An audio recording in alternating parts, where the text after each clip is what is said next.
The sudden rise of the king of the north that came to pass when Syria fell to the Jihadis is linked to all sorts of other events that are going to take place right away. As you will see, things like the formation of the 10 kings or 10 horns of the beast, the soon-to-be divided Israel in a two-state solution, the weakening of Iran, the expansion of the Abraham Accords since the signing of the UN Pact for the Future 3 months ago. Bible prophecy is just falling into place nearly every day. And that shouldn't surprise us. In Revelation 22:6, we learn that the Lord, the God of the spirits of the prophets, sent this angel to show his servants the things that must come to pass in quickness. So the events of the time of the end happen just like we're seeing them now, in quickness. And takai in the Greek, this does not mean that they come to pass soon or shortly. It means they come to pass fast. One thing right after another. The Middle East is in the midst of a seismic shift. The power vacuum left by the collapse of Syria's Assad regime is paving the way for new players to rise and old players to fall. One of the most startling developments is the emergence of what I think will be the King of the North, a title that's just steeped in biblical prophecy and geopolitical significance, all from Daniel 11. This is Bible teacher Nelson Walters, and today we're going to dive into how that ancient prophecy aligns with the current events and explore the implications, what that means for the region and the world. For decades, this guy, Bashar al-Assad, and his brutal regime ruled Syria with an iron fist. Death tolls due to his regime alone are estimated at like 600,000. Yes, he was a really bad guy. Yet, the regime's fall has led to a shocking development, the rise of even deadlier extremist factions like Al-Qaeda affiliates and ISIS offshoots who are seizing control of vast territories. What we're witnessing now isn't just the fall of a dictator, but the reconfiguration of the whole Middle East with a new Jihadi center of power. And this is exactly what the Bible prophesies would happen at the time of the end. Today we're talking about this character, the King of the North, mentioned in the book of Daniel chapter 11. And he's going to emerge as a focal point in his transformation. Now this figure, believed by many scholars and theologians to represent either a leader or an empire, arises from the regions like modern-day Turkey, Syria, northern Iraq, and he is starting to make his presence felt in ways that align eerily with those ancient texts. I think we're seeing this happen. This king will be the focus for all the other prophecies we mentioned: formation of the 10 kings, fall of Iran, two-state solution, etc. So we need to understand him.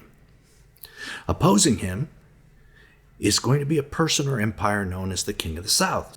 So let's dig into a little explored chapter, Daniel 11.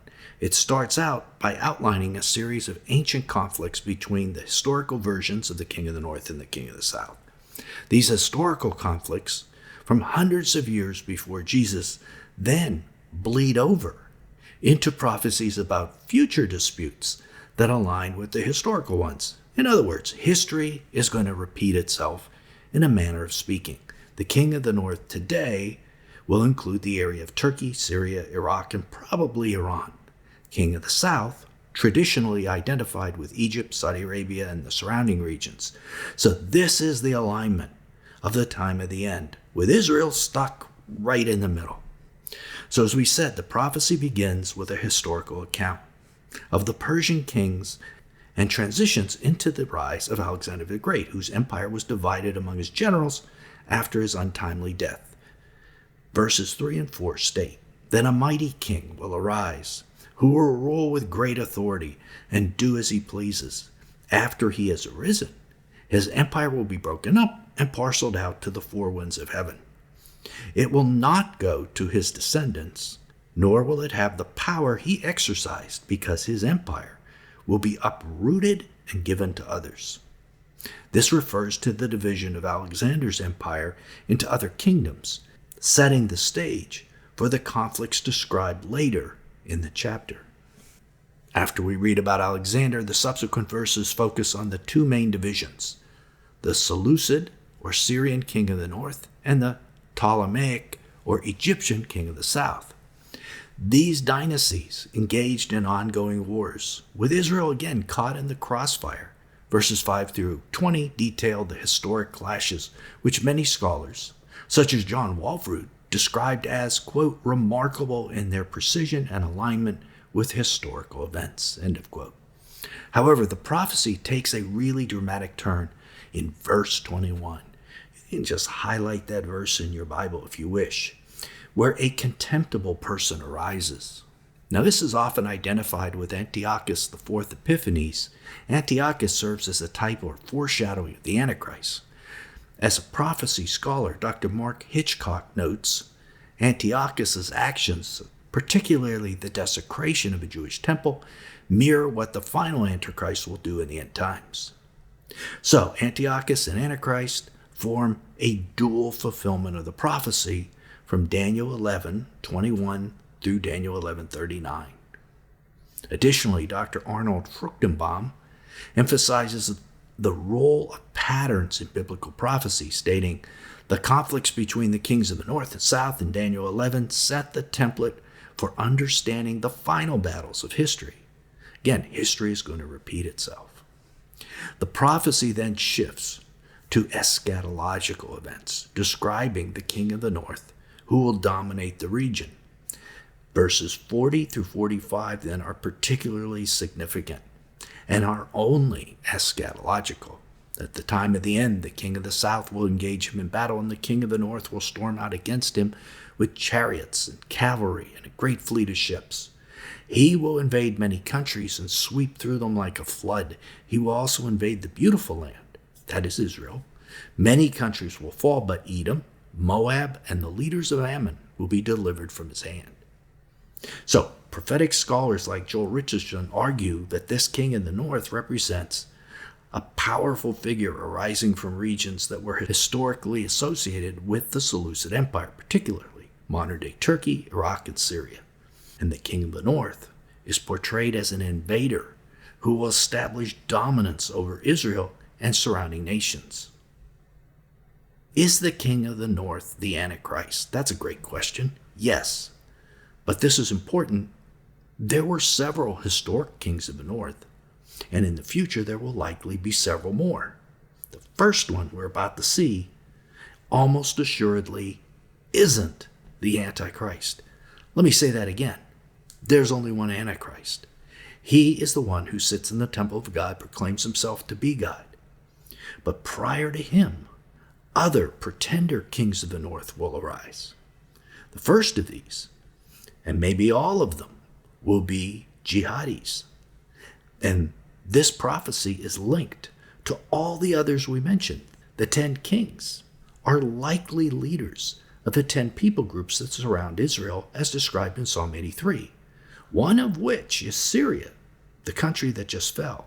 In this previous popular video, we speculated that these 10 leaders will lead factions of jihadis. And look at what just happened in Syria. It is now controlled by jihadis. The same can be said for Hamas, Hezbollah. Israel is now surrounded by these groups. And our best guess is that these groups all assemble at the division of Israel in a two-state solution. You know, the UN has scheduled that for June 2025 to fulfill Joel 3 verse 2. It's possible that instead of a Palestinian state the way we've always envisioned it, the 10 groups or 10 kings are going to form a single nation that's much larger than what was envisioned, a pan-Islamic state of one sort or another. And these groups, mostly Sunni, would naturally align with Turkey and Iraq, possibly forming the initial version of the King of the North. At the same time, the Abraham Accords are likely to be expanded as well, with more states from the south of Israel joining it, and possibly forming the King of the South Empire that aligns itself with Israel through these accords. All of this could coincide with a second presidency of Trump, who was the original president who initiated these so-called peace plans, both the two-state solution and Abraham Accords, so he'll probably go right along with this. So hopefully you can see how all these initiatives could happen in quickness, as Revelation 22:6 puts it, possibly within 8 to 9 months of where we are right now. But I bet you wonder where Iran is in all this. Adding further depth to this discussion is Daniel 8, which introduces a prophetic vision of a goat and a ram, widely interpreted by scholars as symbolic of historical and future powers. In history, the ram was Persia and the goat was Alexander the Great. In modern application, the ram represents Iran and its Shia allies, and the goat, on the other hand, will likely symbolize the king of the north, whose rise signifies the ascendancy of Sunni coalitions, or a caliphate even.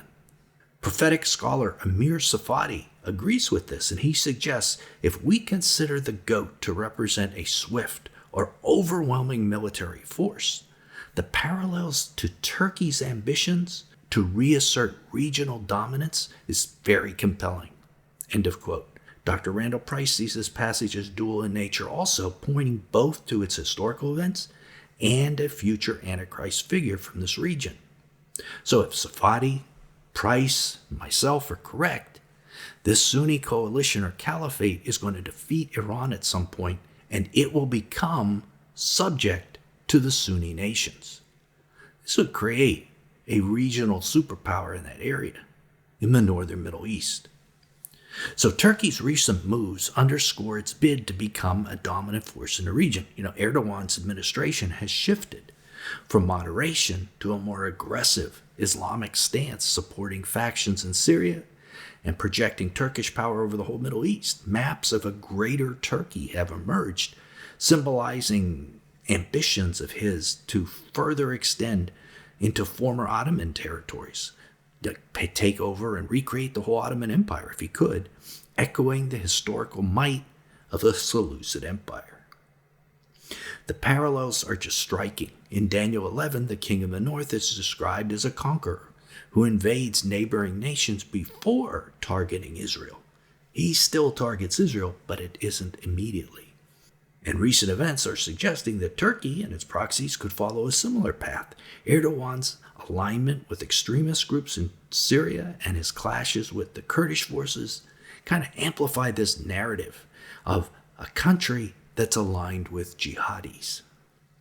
But Daniel 8 is clear that whoever the initial king of the north is, he's going to be killed, and the territory is going to be broken up into 4 segments or new nations. That's in Daniel 8:8.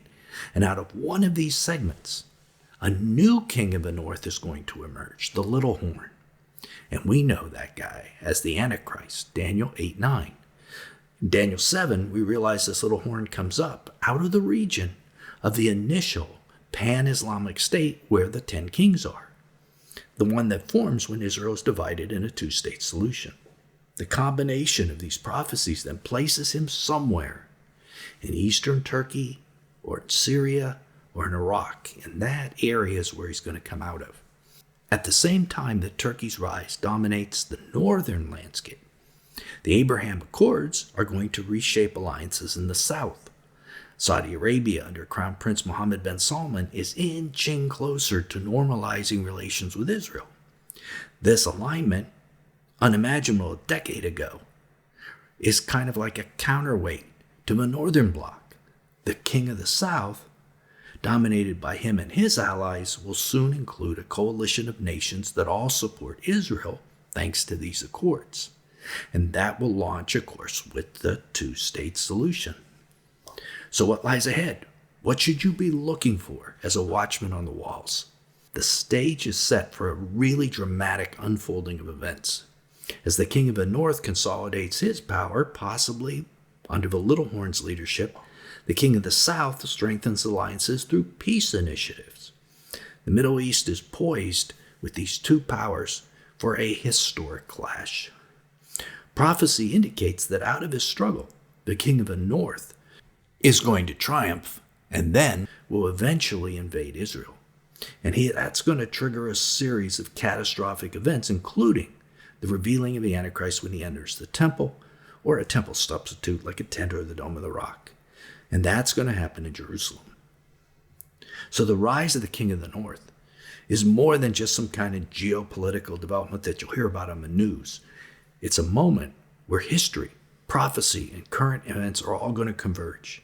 Whether you view it through a biblical lens or a geopolitical one, the Middle East transformation demands our immediate attention. It's prophecy being fulfilled in front of our eyes, which shouldn't surprise us if the tribulation actually started this fall. And as we stated, all this began September 22nd when the UN Pact for the Future was approved, the covenant with the many from Daniel 9:27, in our opinion. Well, how is this possible? Click right here. Keep watching and discover that the reason most Christians have missed the fulfillment of prophecy is our English translation of the Bible. In that one verse, Daniel 9:27, it's mistaken. And the Antichrist doesn't make a covenant. He does something else with it. So, till then, this is Nelson, and I'll see you there.